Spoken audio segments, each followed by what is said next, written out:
Hello and welcome to the NTI PodTalk. My name is Diane Kaler and I'm Director of Nutrition Therapy Institute. Join me as I talk to interesting people in the field of health and wellness, food and farming, and anywhere else we find conversations that matter to our community. By listening, you'll learn a little about NTI and a lot about the things and people around you that make a difference for your wellness. Welcome and let's get started. Hello there. Welcome back to another edition of the NTI PodTalk. This is Diane Kaler, Director of Nutrition Therapy Institute. Today, I am happy and excited to talk to a graduate of our NTMC program, Katie Hardie. And Katie has a unique field of interest, which is sports and athletics, particularly for kids. And I think that's really an interesting topic to learn about. So Katie, welcome, and thank you so much for being here. Thank you for having me. Yeah, absolutely. Well, of course, we need to start off with an introduction and an explanation of how did you even get to this point where you're interested in holistic wellness and focusing on nutrition? Yeah, well, it actually started from the performance realm, like early on, when I don't know if you remember in elementary school when you had the PE, the tests, the Presidential Fitness Challenge tests. Mm-hmm. That was kind of my big first exposure to performing competition, and I found out I was actually good at pull-ups, and I would ask my Oh. parents to train, like help me train for the mile run and for my birthday. Asked what most kids ask for, a pull-up bar for your birthday. So I don't know why, but I just, fell in love with the idea of like conditioning your body. And so then as I got into high school, that further developed into weight training with friends and whatnot. And then nutrition started to become more of the emphasis or interest at least. And back in the 90s, when I was in middle school and high school, our form of knowledge came from Self magazine, Cosmo, those sorts of Yep, things. absolutely. Yep. And so back in that day, the major messaging was fat is bad, calories are something to be avoided. And so Mm-hmm. when you pair that mentality with somebody who's fairly competitive and driven, you find yourself doing really well at that, to the point where you're screwing up your hormones. And Mm-hmm. that's at a pretty young age to start experiencing that. So it's this Mm-hmm. interesting, dichotomy where, oh, if this is good, more is better. If fat is evil, don't touch that avocado. Go to Mm-hmm. that white loaf of bread, though. You're fine. So would eat Mm-hmm. a ton of cereal and breads and milk and all. Yeah, with jam. Yeah, absolutely. Yeah. And so found myself, in an interesting spot. So I kind of had my first inkling that like something wasn't like, on point, but didn't know enough to know what to know. And Mm-hmm. then, fast forward in about 2010, I was training for an Ironman Canada.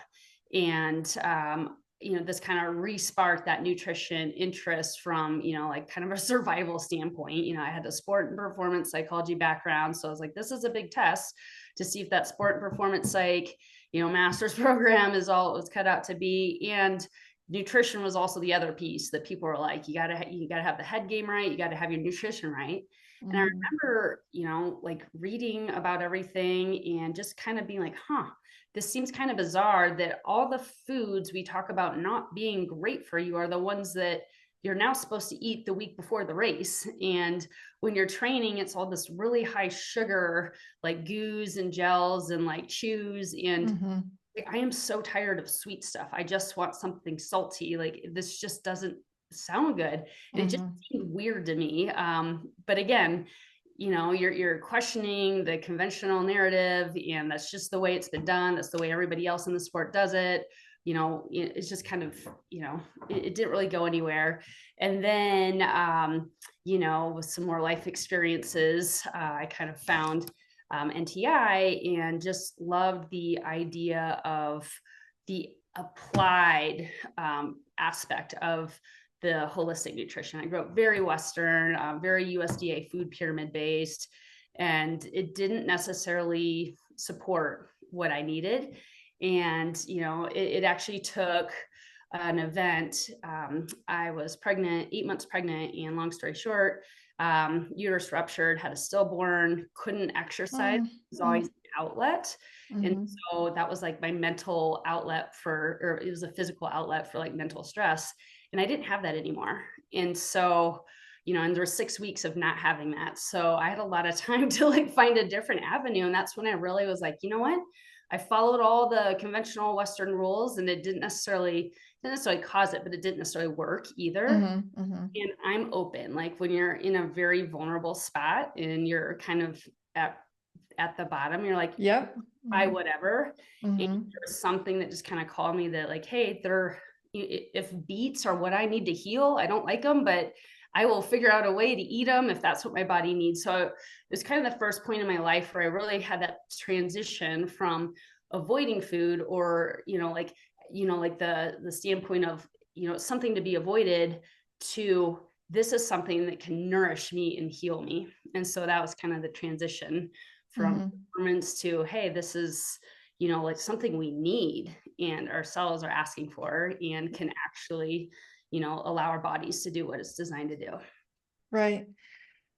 So you were looking for a school to go to. Were you planning as you were looking for school, were you planning on like getting a deeper education just for yourself? Or did you have the plan of, I want to get this education so I can actually, expand or turn this into a career that was a little bit different than what you had done before?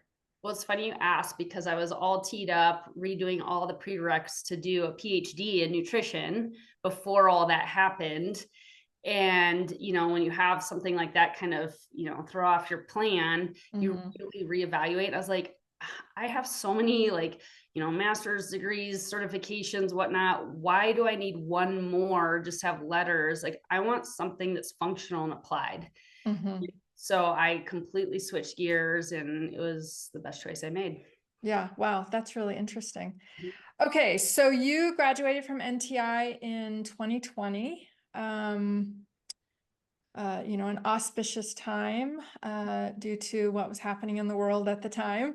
Um, uh, and then you started working with high school athletes so the Winter Park Competition Center. And, I will admit, I don't know exactly what that is, but um, high school athletes, and this became your focus. And I think that helping kids of all ages understand how to properly nourish their body is one of the most important things that we can do for long-term health, because the earlier someone can embark on taking responsibility for their own health through making optimal food choices, the better off they're going to be for long term. So talk about that experience and working with kids, and what was their did they take you seriously? Did they like go, well, this isn't how my parents eat? Like, what were some of the reactions that you had from them? Yeah. So I actually came into that world through the strength and conditioning side. So I'm a certified strength and conditioning specialist. So that kind of gives some credibility from the training side. And what I do is kind of pair what the body needs physically, kind of like we did in the program, the NTI Mm-hmm. program. It's what's happening in the body, what nutrients does it need to support those processes. And so do the same thing with when you're conditioning. There's different phases, you're periodizing the training. So you don't just lift the same. Well, a lot of people do, but you shouldn't just lift the same every week. You want to have phases where there's a goal in mind. Is it endurance? Is it strength? Is it hypertrophy? Is it power?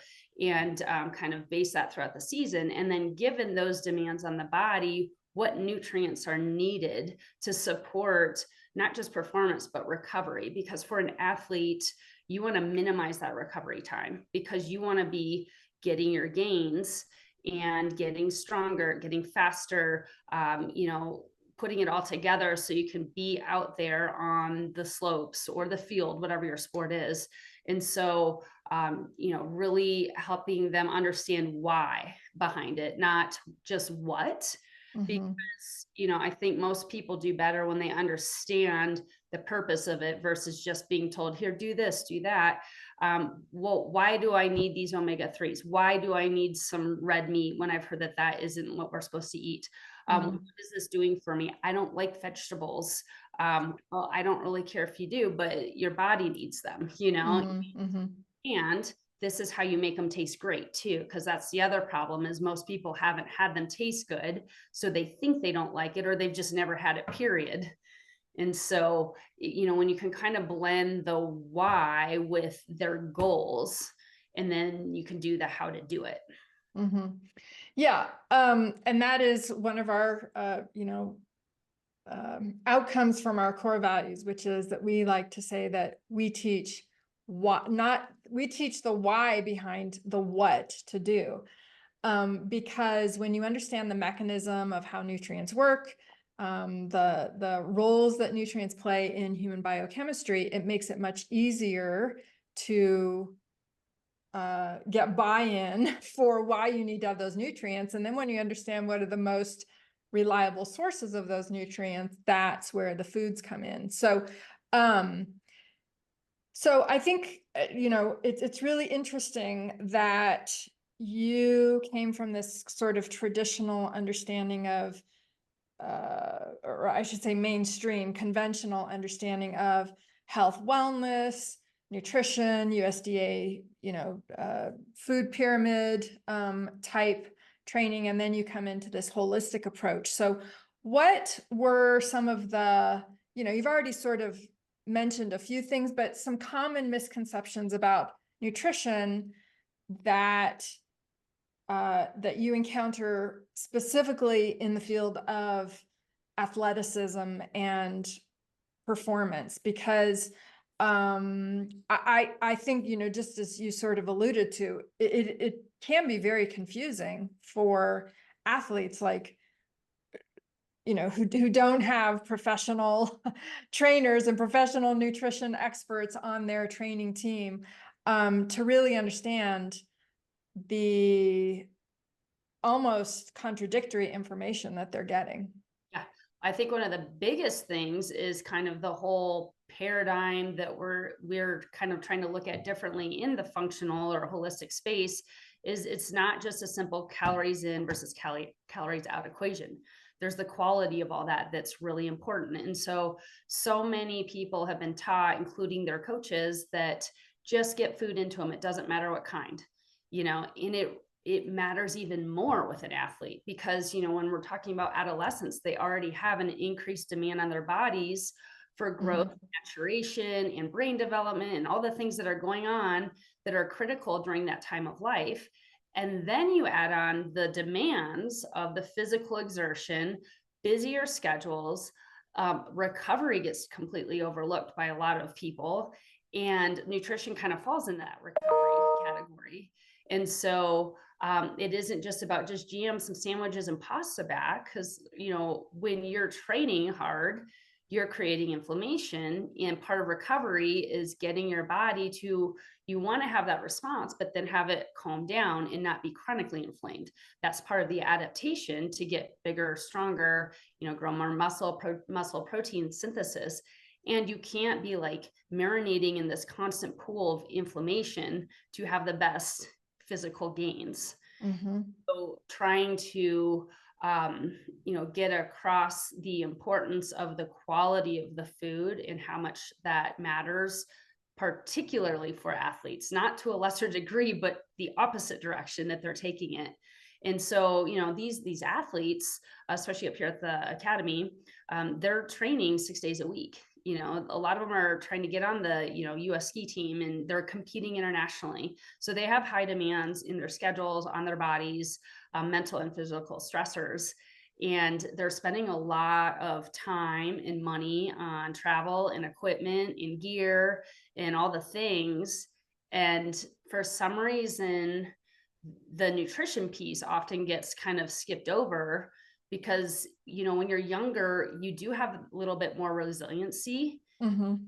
And if you're at a high level of competition, the whole reason we start doing sports psychology is because it can give you another 1 to 5%. And that's the difference between podium and not.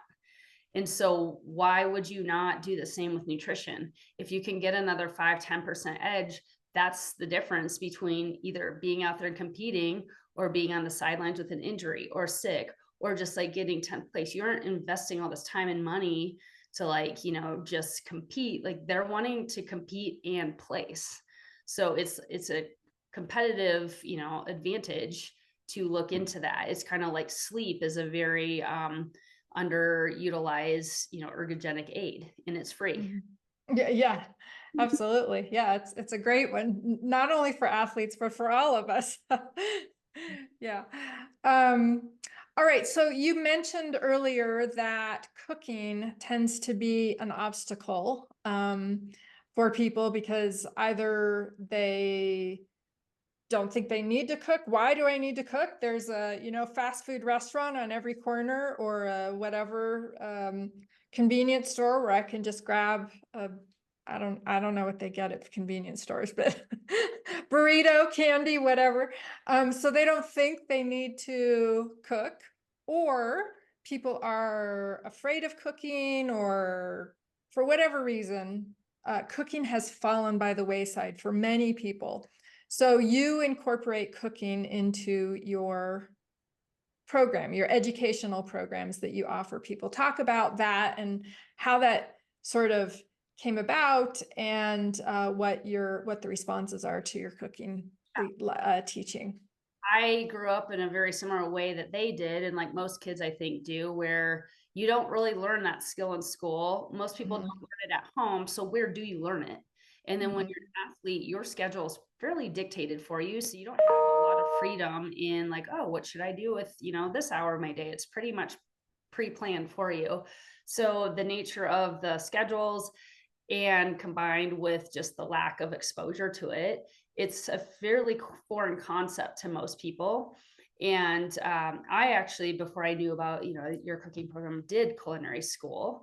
And for me, it was life changing because I did not, like I was always like, how do you look into a refrigerator and just like whip something up? Like that's easy, and it's very time consuming to go through a recipe and to get all the ingredients. And then if you're trying to minimize barriers for behavior change, that's a pretty big one to figure out a recipe that works, the time to go shop for it.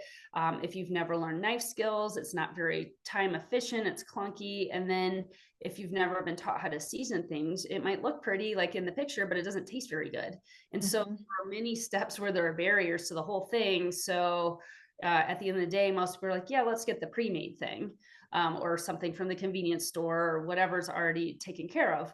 And so what I found, by accident in doing cooking classes with kids, is they're shockingly into it, like way more than their parents think. And, I've done a lot of cooking in the high schools and middle schools and elementary schools. And the consistent feedback I get from the teachers is like, wow, the kids who are least engaged, in the traditional, like sitting down, talking, looking at papers, are the ones who are most engaged with like the cooking that you did. And Mhm. so it uses a very different part of the brain and it gets more of that creative side. And then we're also bringing into all the senses. So you're kinesthetic, you're smelling things, you're just tasting it. So you're incorporating a lot of senses. So it's very engaging for them. And when I cook with kids, I don't use recipes because when they're in elementary school, half of them can't read anyway. So that would just be one more layer of frustration. So what I do is I give them a lot of room, a lot of autonomy to, here's the general thing we're doing. And we're kind of doing it at the same time, but you pick which spices, you pick which amount of this, you pick, how your group wants to do this. And they love that freedom. And I also teach them how to use sharp, dangerous objects, which a lot of kids don't get to do at home because we're trying to protect them. But in doing so, we're kind of denying them the opportunity to learn life skills. And so that's the biggest thing. I experienced that myself. It's like you move out in the real world and you're like, I don't know how to make rice. Mhm. So Yeah. was like first cooking with somebody, kind of like a internship situation. She's like, yeah, why don't you make the rice while I do? I'm like, do what? And I'm like, how do you do that? And she's like, Yeah. you don't know how to make rice? I'm like, no. Yeah. And Yeah. then once you learn, you're like, oh yeah, that's super easy. Just literally, where would you learn that if unless Mm-hmm. you just pick it up on your own? So I try to teach them all those things that they can then go home and do it for themselves. And they are always shocked by things they are for sure thinking that they will not like, and then having like 2 or 3 servings of it. Whether it's different, like chicken thighs is one of the biggest ones that kids are like, yeah, I don't really like chicken. And I'm like, well, you don't have to like it, but you need to season it the way it tastes good for somebody else. And in doing that process, they're like, they ate the whole chicken thigh, which is fine, but it's like they've just never had it seasoned, like the seasoning Right. angle to, like the salt, acid, fat, and then like had it, prepared in the way that they actually did it because they take ownership in that and they love that. Mm-hmm. Vegetables is a huge one where, oh, my kid doesn't eat vegetables, or the kid's like, I don't like them. Like, all right, you can have an opinion, that's fine. We're still going to make the thing and you're going to try it and tell me what it needs, because if it's too high in acid, it's going to taste sour, or you don't want it to taste salty, but it should have a taste. What fat do you guys want to use in it? And every time they eat it. And Mm-hmm.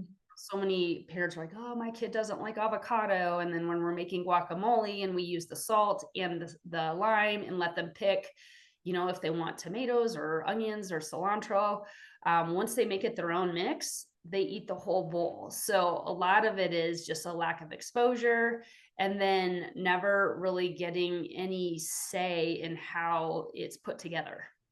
Yeah. Yeah.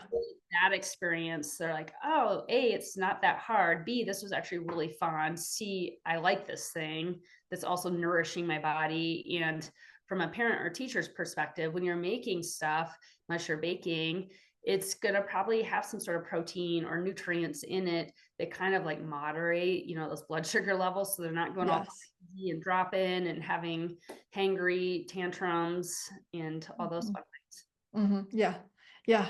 I'm always amused by this common statement that people say, I don't like vegetables. And I always think there are, you know, hundreds potentially of different kinds of vegetables that you might have access to, particularly if you live in an urban area and potentially have access to farmers markets. And you're telling me that there's not a single thing, they just make this blanket statement. I don't like vegetables. Okay. But anyways, it's always interesting. Yeah, no, I say you just haven't found a way that it's prepared that you like it yet. Yes. And Yeah. a lot of, that's a normal response to not like something the first time. So as Mm-hmm. a parent, don't give up. Just know Mm-hmm. that's normal. And it might take 20 times, because likability is familiarity. And if you're not familiar with it, you're not going to like it most of the time. Some people are Mm-hmm. more adventuresome and open to that, but a lot of people aren't, and it doesn't mean they won't get there. And so, if you never give them more opportunities to keep trying it, they're going to be 14 years old ordering off the kids menu, you know? Mm-hmm. Right. Right. Yeah, exactly. Or even worse, they're going to be 20 years old, still wanting to get the same things that are on the kids' menu. You see that too. Yeah, yeah. All right. So since you are so adept at working with various age groups, particularly children, do you have a particular uh, you know, recipe or go-to thing that you say, all right, this is something that I give to all my clients, is something that I share with all my students, particularly with athletes for maybe energy purposes? A good, like, I call it like a gateway, like snack, again, when I'm working on a larger program, I like to focus more on meals versus snacks, because Sure. Mm-hmm.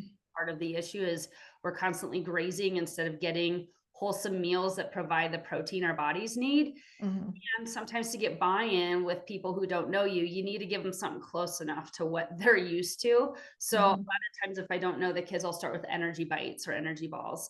And it's very simple structure. It's a nut or seed butter. it's some oats, organic, and then a honey, like natural, like local, if you can. We've got some great honey guys up here we use, or, whatever's local to you. Those are like the 3 base components. And from there, again, I don't give them a recipe. I'm like, do the ratios that make it the consistency you like and the taste that you like. Add a little pinch of salt, add a little bit of vanilla, add some cinnamon, or like, this time of year, apple spice, pumpkin spice, wintertime, go some mint and cacao. You can make it different every time. Add some coconut flakes, add some hemp hearts, add some collagen, we can mix it up. Give them some autonomy in it. And then I like to use a melon baller scooper. So then you kind of get it all mixed up and then scoop them out, freeze them, put them in the fridge, whatever. But if we're talking, so that's like a good little snack. We can make that in less than 5 minutes, or stretch it out if we need. If we're getting into meals, which, I really like to get them to start thinking protein first, because A, their bodies need that for all the growth that's happening. B, it crowds out the sugars and all the other things, like how much protein's in your bag of Doritos, or proteins in your energy drink, right? Right. It's not really giving your body actual energy. It's, like, it's just like a filler, it's like a non. And so, I'll give you a few examples. I have kids, and, I get them in the kitchen, showing them how to use the knives early on. So that way, when I'm in a jam, they can help me out and start making stuff. But a good thing for packing in the lunch, you can get, the tuna, the canned tuna. Sorghum is, like a really underutilized ancient grain that's gluten-free and kind of gives a fun texture. And so it's a dill tuna salad with the sorghum. And again, you can use olive oil, lemon, parsley. You can throw in some onions, some celery. You can keep it super simple. It's whatever the palate of whoever's eating it likes. So that's like a fun one that, you could take for school lunches, work lunches, to the pool if it's still nice out. Steak, getting, like flank steak or flap steak, something where you sear it, get a good quality meat. And then chimichurri is fun for a lot of people. So you get a lot of fresh herbs, whether it's parsley, cilantro, oregano, some olive oil, garlic, lemon, salt, pretty quick. And that's a good exercise on how to season things. So people can kind of learn their palate, like how much salt do they like, how much fat, how much acid, which form of acids. And then for breakfast, a lot of people tend to do dessert for breakfast. Yep. And it's very low in protein, and whether it's an adult or a child, getting that protein early in the day, as compared to how I grew up in the 90s, it was like, just something to like skip over or like check off or avoid even. Let's use this as an opportunity to fuel our body with what it needs to perform all the actions it needs to. And so really emphasizing protein first. So whether that's in the form of eggs, not everybody loves eggs though. So something that if you're not an egg person, chorizo, like get a high quality, like chorizo, some poblano peppers, maybe some onions. And then, depending on the person, you could throw in some roasted potatoes and kind of mix it like a skillet. Or if you already have some rice mixed up, you just like toss that together. Eat squash. That's something that's totally underutilized that, if you can get your kids exposed to at a younger age, they're just going to have a much wider palate, and it's going to microbiome, which supports, overall immunity, neurotransmitter health, mental health, all the things. So that's something my son actually came up with, is like making patties out of that instead of a scramble. So like if people have a food processor, you could throw sweet potato or white potato in there, the onion, peppers, and then kind of mix it together like you would like a hamburger patty, and then kind of like put those on a cast iron, and they're easy, to like pack into a lunch or grab and go as well. Although we do like to make sure people are trying to sit down when they eat, so they're digesting and absorbing everything. Sometimes, the end goal isn't the first step. So yeah.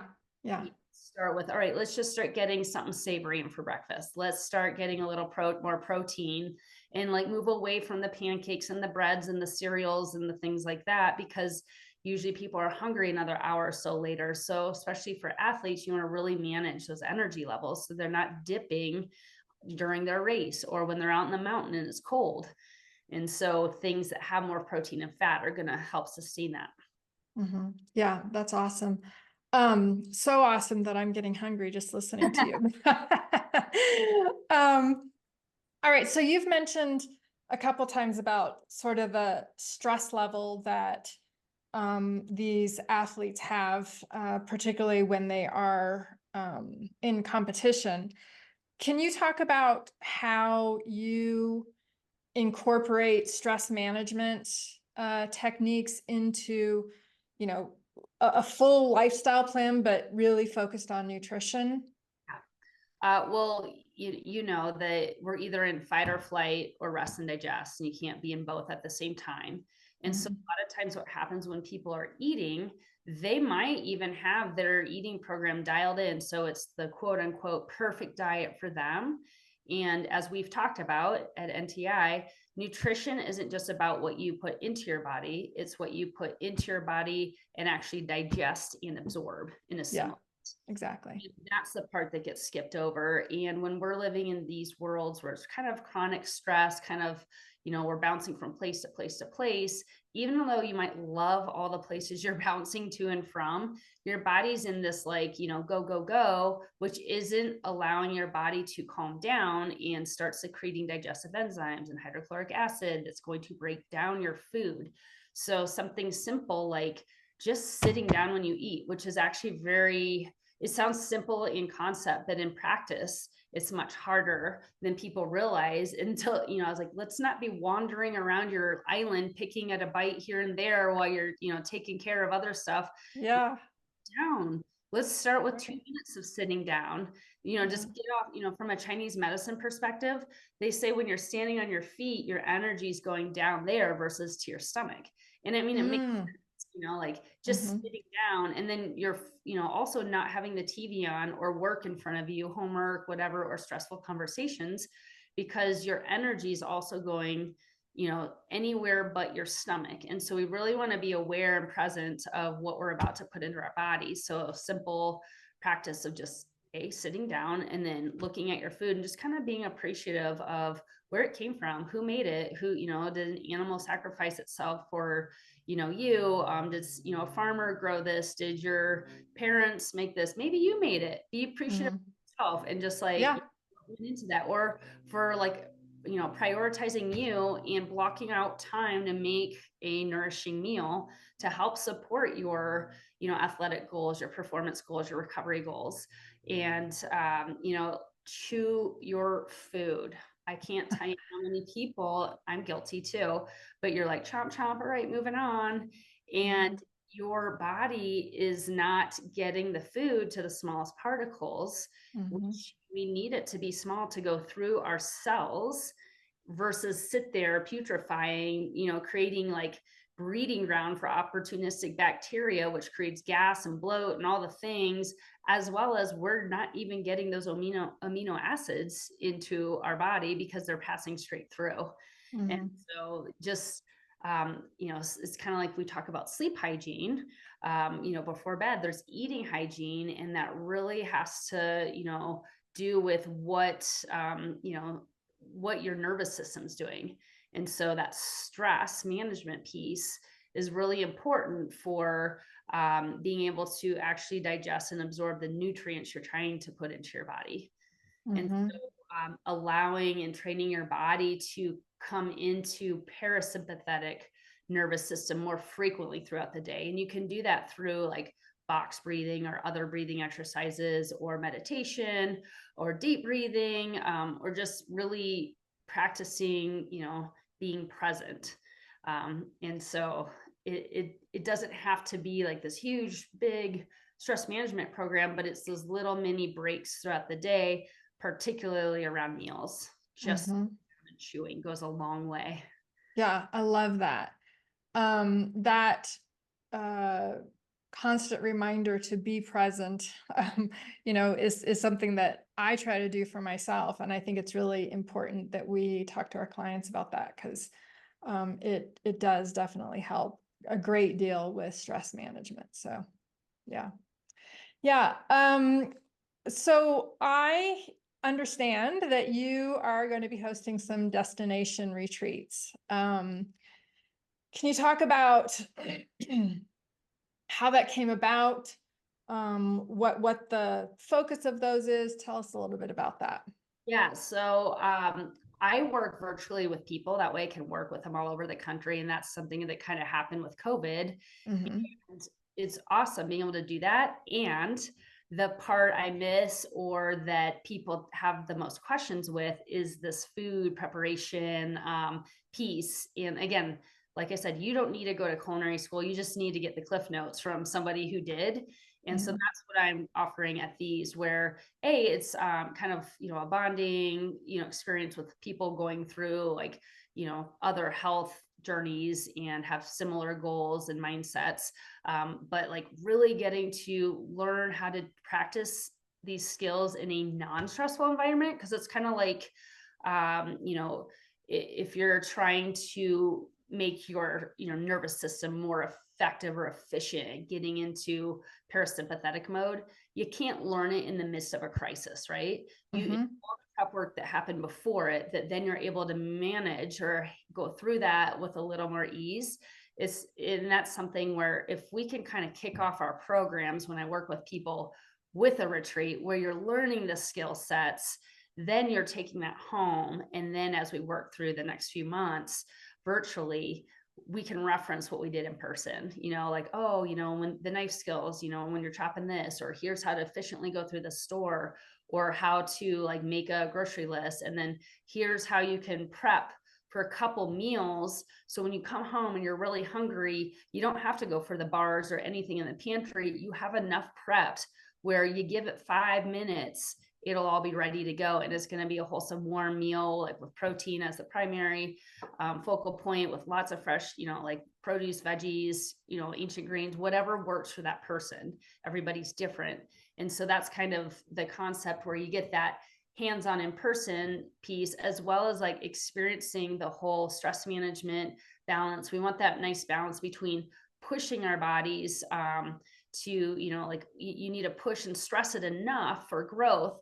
And in order for the growth to happen, you have to have that recovery piece. So it's the oscillation of the energy management, push, recover, kind of like looking at a series of sprints versus a marathon. And how does our day actually look? Because it's one thing to talk about it, but to actually experience and practice it. And so it's kind of a way to kind of learn and experience that framework. And then you take the parts, as many of them as, fit or you can, back home. And then you kind of have that to build off of. Yeah, I love that. And I think that is so important. And, as you say, because of COVID, and not to blame everything on COVID, but people got really used to doing everything online, and never really having personal interaction. And I think it's so helpful to have those opportunities for like a concentrated time, to have that in-person time, to do some front loading of knowledge, education, cooking skills, all those kinds of things, so that people feel they're learning that in a relaxed environment. They're not in the throes of a major stressful event, because that doesn't work. And then when they get home, they are so much better prepared to actually implement what they learned and build upon it in their own home, and incorporate that on a daily basis. So I love that idea. Well, how can people find out more about you? Your website, social media, any ways that they can learn about you? Yeah, I have a ton of just like informational, tidbits on Instagram, as well as videos of kids making things, or That's great. yourself too. But it's more interesting when they can see children doing it, and because it's possible for anybody to do. Even if you're an adult and have never done this before, you're capable of learning it. So I'm at Hardie, spelled Hardie, Peak Performance. And then my website's hardiepeakperformance.com. And I've got a newsletter you can subscribe to. I'm on Facebook as well. So yeah, you can find me at any of those places and get some fun ideas. I also post like podcast recommendations and monthly book recommendations if you're just interested in kind of that health wellness space. Getting more knowledge, which I feel like is always a great thing to do. You can do those when you're walking, chopping your food, driving, lots of opportunities for that. Yes, yes, I am a podcast junkie, so I'm well versed in multitasking with podcast playing. So, well, this has been a really fun conversation. We've never met in person, so it was really nice to be able to interact with you, not directly in person, but on Zoom, 2D platform. But as I mentioned, I am just really passionate about getting people in whatever way we can, getting them to think about, have more intention in the way they make their food choices. And I think teaching kids about that is important. So you're doing a lot of really good work with that. And of course, you're working with adults as well, but I love that you're really focusing on kids because I think that's really important. So yeah, it kind of sets the, framework for when they move out on their own. And it's, the life skills, I think it's just, they're not taught because it's not tested in anything. So it's like, we're so used to just learning what's going to serve for the test, but these are life skills, functional life skills that yeah. us never learned. And I think that's the greatest gift you can give to anyone, especially when they're younger, is just how to be self-sufficient and like be able to like put food into their body, and food that like nourishes them and helps them, support their goals. Yeah. Yeah. Well, they're not tested on these things in school on a standardized test where they fill in a bunch of bubbles, but they are tested on a daily basis in life. So I'm completely on board with what you're saying. It is so important. So, anything else you want to add that I didn't ask, or anything else we should cover before we end here? Uh, I guess I would just say get kids in the kitchen, get them helping. They are less picky than adults think. Food is usually a tool for control versus the actual thing. There's two things young kids can control, and that's where you tend to have battles. It's the toilet and the food. And so we don't want to make food like a control issue, where that's the tool to manipulate. And we want to expose them to as much as possible. So, trying to get as much fresh food, proteins as possible, as little out of a bag. They will eat it. And that's parents' biggest concern is, oh, what are they going to eat? They're picky. They won't eat it. They also aren't going to starve themselves. It's not an easy way to go. And again, it doesn't need to be a battle, but it's like, let's thin out the hot dogs and the mac and cheese and the cereals and stuff in the pantry items in general, because if there's a plan B, they will hold out longer than you will every single time for plan B. And if there's one option for dinner, they will eat it when they're hungry. The biggest meal they tend to not want to eat at is actually dinner, because they're usually tired by then or snacking so much of the day, they're not really that hungry. So it's another reason to emphasize a high quality protein breakfast and have one option for everybody. I see so many like parents just like totally unnecessarily stressing out about like they're a short order cook. I would stress out about that too. And I'm pretty quick at cooking. I wouldn't do that. And so get buy-in from the kids. What would you look? Let's look at this together. Like, if you want them to be interested in it, give them an option, several options that you're good with, so they have some ownership in it too. And, they're going to eat. Like, I've never seen a kid starve themselves. And every time I have kids come over who are apparently picky eaters, they're eating the stuff we're eating. Part of it's just the nature of the dynamics of what's going on. So, but they are much more capable of eating a variety of foods than a lot of adults will give them credit for. Yeah, really great words of advice. And once again, I'm completely on board with that. So, Katie, I don't want to take up any more of your time today. I know we have a hard stop. So Thank you so much for being here. Thank you for being a part of the NTI community. And thank you for your participation at NTI. And thank you for everything you're doing since you graduated and making the difference in the world that you do. So thank you. You're welcome, and thank you for having such a great program. I looked forward to getting up every morning before anybody else was up to like work on the content. So it was Yeah, my favorite for the day. great, good. All right, well, we will see you later. Have a great rest of your day. Hi, Diane Kaler here again. If you found this conversation interesting and haven't already become a student at NTI, check us out at ntischool.com. We hope to see you soon.